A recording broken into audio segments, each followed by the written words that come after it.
Shubham films mix by DJ Kanchan Raj Hajipur Vaishali.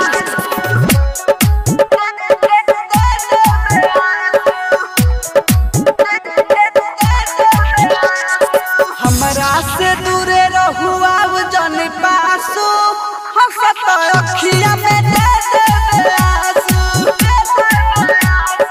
हमरा से दूरे रहू अब जन पासू हंसत अखिया में दे दे आंसू।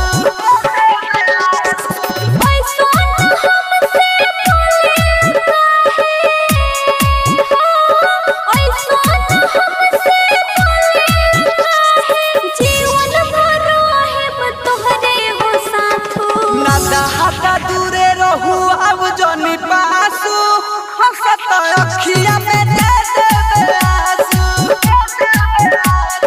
हमरा से दूरे रहू अब जनी पासू हंसत अखिया में दे दे आंसू।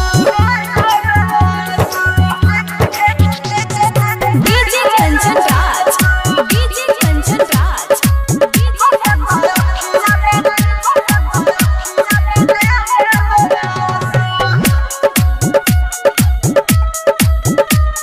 Mix by Pallavi recording studio Mathiya मोड़।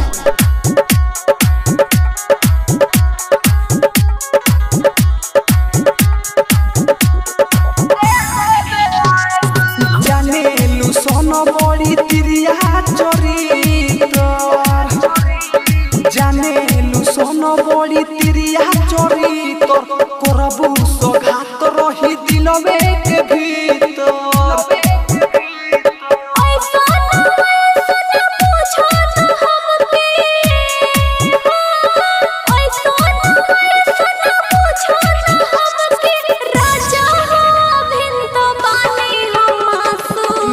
हटा दूरे रहू अब जनी पासू हंसत अखिया में दे दे आंसू। हमरा से दूरे रहू अब जनी पासू हंसत अखिया में दे दे आंसू। डीजे कंचन राज डीजे कंचन राज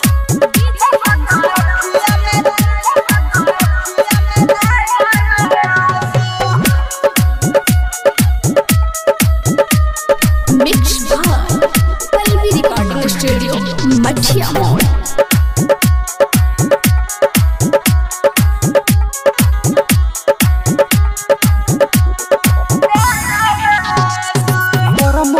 छोटू के बनाव जौन बुधू अपी पराठी बनाव जनी बुधू करी हो ना प्यार समझावे।